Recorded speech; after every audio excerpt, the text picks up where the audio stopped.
I want to talk to you today about something that, quite honestly, it's a pet peeve of mine. It's the way people talk about Mary. I've noticed on social media more and more the last couple of years, people are talking about Mary as being 12 years old, how she didn't have consent, how she was forced to have Jesus. Now, I want to unpack that a little bit because, first of all, it's a bunch of garbage. Women in the first century of Palestine, they usually had their first children when they were 14, 15, 16. Now, if that sounds young to you, remember a couple things. First of all, that in the 21st century, we have this concept of teenage years. They didn't have that in the 21st in the first century.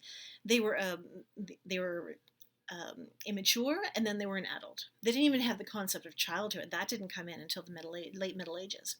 So any values we have about what's childhood, what's teen years, what's adult years doesn't apply to first century Palestine.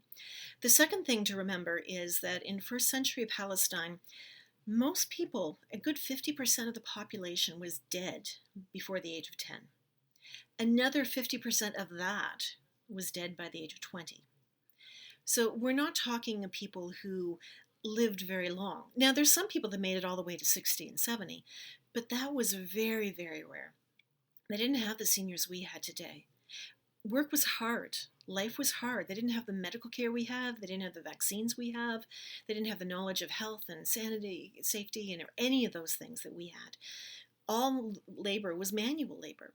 So it's understandable how so many of them could die at such an early age. Mary had managed to make it to what we would consider her teenage years, mid-teen years. She was marrying age. She was acceptable in that culture.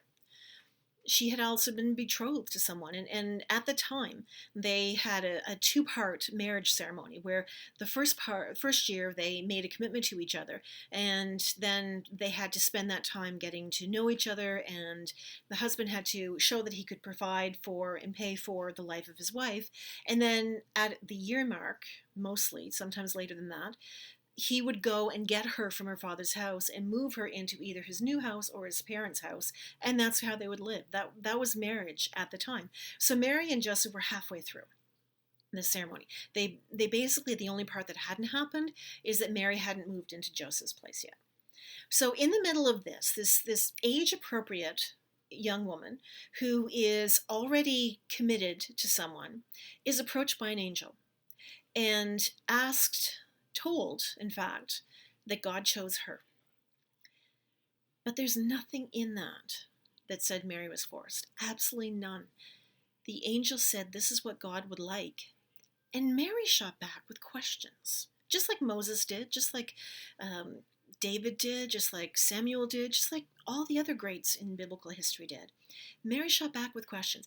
How can this even happen? Like, I have not known a man. I'm not married properly. How can this possibly happen? And the angel gives her an answer that, I mean, kind of satisfies her. I don't know if it would satisfy me very much, but saying the Holy Spirit is going to take care of all of that. Don't worry about it. Now, that probably isn't a satisfying answer in the years when we understand science and biology, but it worked for Mary. And she consented. She said, I am the Lord's servant. Let it be to me as God wishes. What if she'd said no? Could have happened. No one forced her.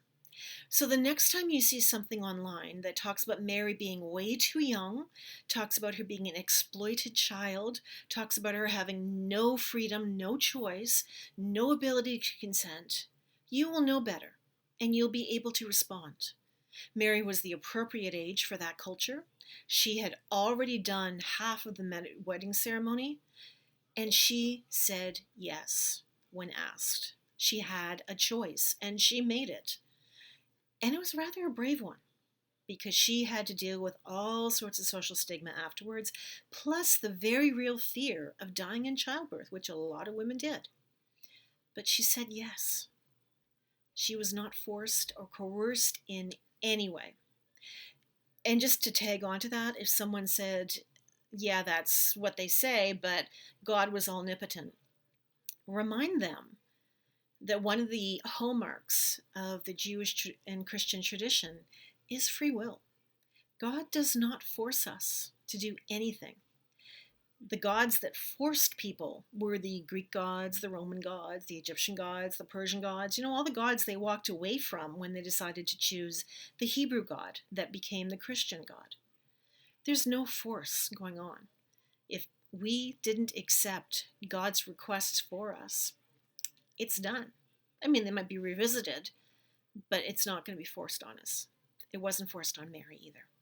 Mary consented, just like any other person has the right to do when their body is being used.